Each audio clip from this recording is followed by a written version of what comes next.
Hola, hola, ¿cómo andan? ¿Cómo les va? Sean ustedes bienvenidos a un nuevo análisis, capítulo analítico en el día de hoy, el cuarto, si no me falla la memoria, en donde vamos a repasar lo que fue el triunfo de ayer de Talleres por Copa Argentina, la clasificación a los 16avos de final, venciendo 2-0 a Argentino de Merlo, que como decidí titular el video del día de hoy, no le sobró absolutamente nada al equipo de Barrio Jardín, que tuvo que redoblar los esfuerzos para poder doblegar a un rival que está unas categorías por debajo y que tuvo esta vez sí los aciertos de Carlos Tevez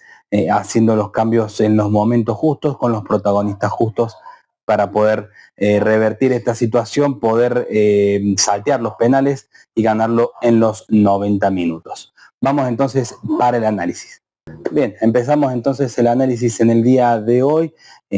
hablando entonces del partido de ayer, como les mencionaba anteriormente, lo que fue victoria 2-0 de Talleres sobre Argentino de Merlo, en un partido donde,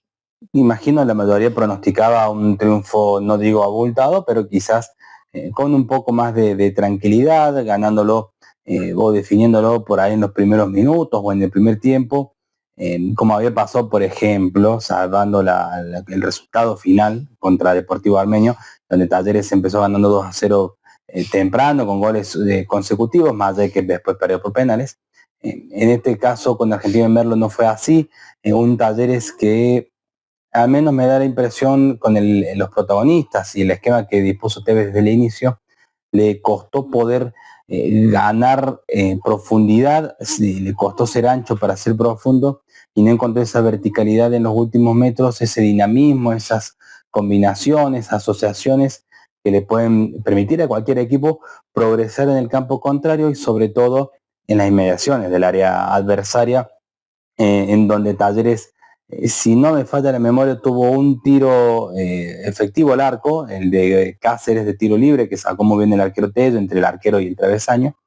y un remate que se fue apenas alto, pero no fue dentro de los tres palos, de Alex Vigo. Hasta ahí, un primer tiempo realmente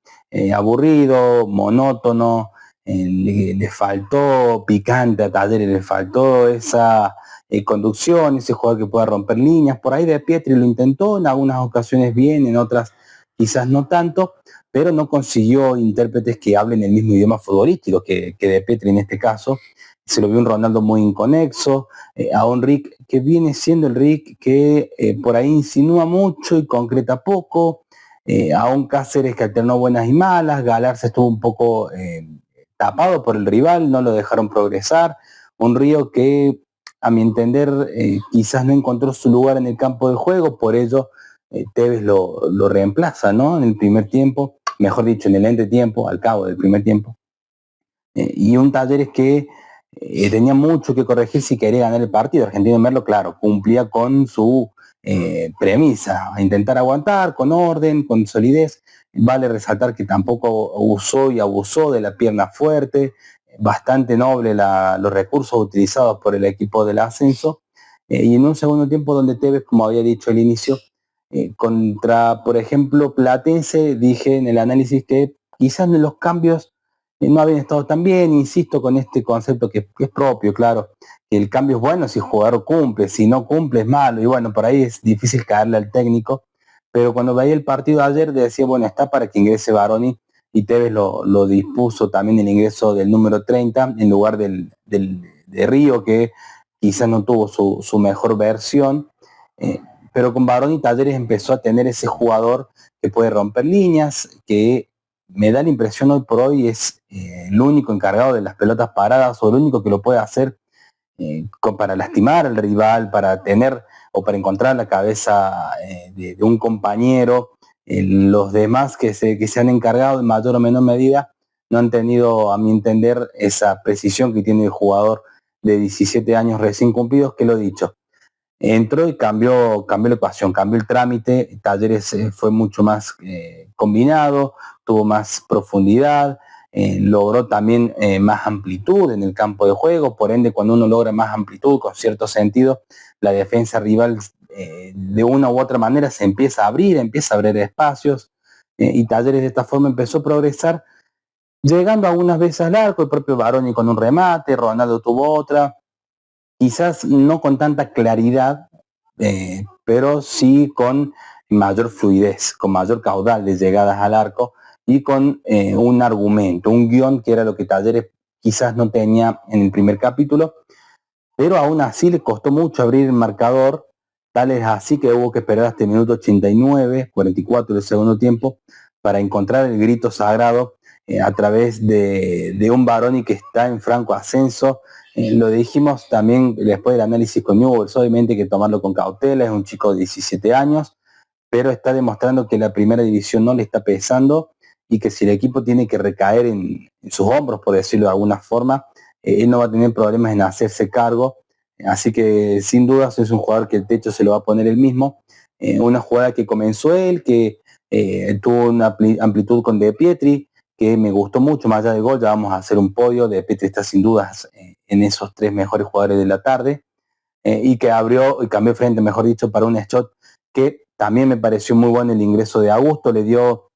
otra profundidad al lateral derecho que quizás Vigo no lo venía haciendo. Es cierto que Vigo no hizo la pretemporada con el plantel principal, quizás estaba falto de fútbol, lo podemos tomar de ese lado al ex jugador de Sarmiento de Junín, que finalmente Tevez dispuso que se quedara, hace falta un recambio en el lateral derecho.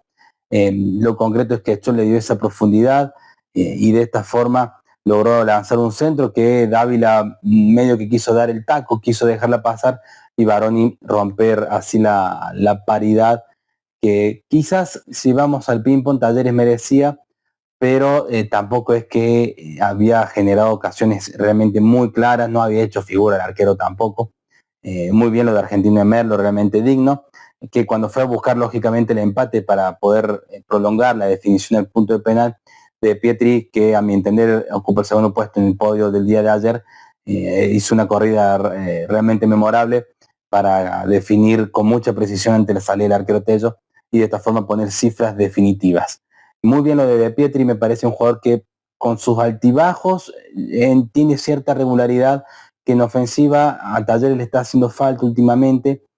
ante la salida de Angulo y la irregularidad de Rick. Me parece que es un nombre puesto para por lo menos el próximo partido con Lanús, un jugador que está encontrando su sitio y que está también en un buen momento personal y futbolístico también,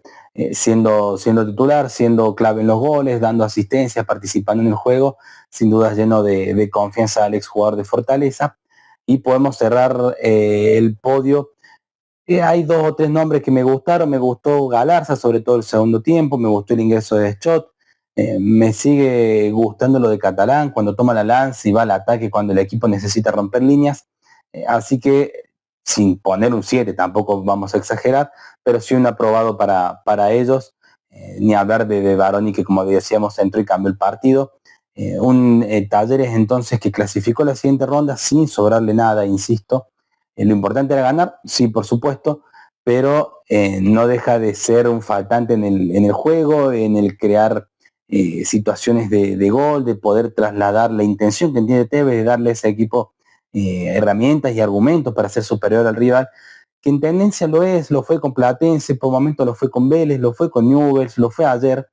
pero que a la hora de poner lo que hay que poner, que al fin y al cabo el fútbol se gana con goles, a Talleres le está costando mucho, parecido al año pasado. Esperemos que quizás ya no es tanto falta de 9, Ronaldo es un jugador realmente bárbaro, el goleador del torneo pasado, pero que está siendo poco abastecido, por ser Taller apareció Barón y De Pietri, pero que en los últimos metros a Talleres como que se le nubla un poco la vista y por alguna razón no logra ser lo profundo que tiene que ser para poder anotar y sacar ventajas no solo en el trámite, en el desarrollo, que generalmente lo es o lo viene haciendo, sino también en el marcador, que es donde hay que serlo, sea para clasificar como lo hizo o para sumar puntos pensando en clasificar a los playoffs de este torneo Apertura. Momento de datos, como siempre, datitos frescos que traemos después de cada partido. Lo habíamos dicho en la previa, habíamos hecho un videíto repasando cómo le fue a Talleres en la Copa Argentina. Bueno, esta es la 10ª clasificación a los 16avos de final, es decir, de 13 participaciones, 14 con la de ayer, clasificó 10 veces a la siguiente instancia. En 13 quedó en 32 de final y en una, la que repasamos en el video anterior, había quedado eliminado en la fase preliminar regional, un torneo en que Talleres seguramente se quiera tomar revancha y poder, ¿por qué no?, culminarlo con festejos, pero bueno, paso a paso, 16 de final será contra Atlético Tucumán o Sportivo Barracas, así que veremos contra quién le toca a Talleres. Por el momento enfocarse en el torneo local, próximo compromiso lunes contra Lanús, 19:45 en la Fortaleza Granate. Y aquí vamos a hacer un paréntesis, también vamos a hacer un videito, voy a intentar hacerme el tiempo, para repasar la racha adversa que tiene Talleres con Lanús. Hace muchos partidos que no logra ganarle, así que sin dudas visitarlo va a ser lo que se dice una visita de riesgo contra el equipo del sur del Gran Buenos Aires. Hasta aquí hemos llegado entonces con el análisis del día de hoy. Gracias a aquellos que han mirado hasta el final, me sirve realmente muchísimo. Aquí abajo, como siempre, las redes sociales personales para aquellos que me quieran seguir. Desde ya su me gusta, su comentario aporta y muchísimo en esta serie de videos, de análisis, de historia, de datos que estoy intentando hacer, plasmar y por supuesto conseguir un feedback con aquel o aquella persona que se toma la molestia de verme y escucharme sobre todo. Ha sido todo por hoy, entonces vamos a hacer un videito de previo con Lanús y después, por supuesto, el análisis luego del partido contra el Granate. Un placer, como siempre, abrazo grande para todos y será entonces hasta que el fútbol nos convoque. Chao, chao.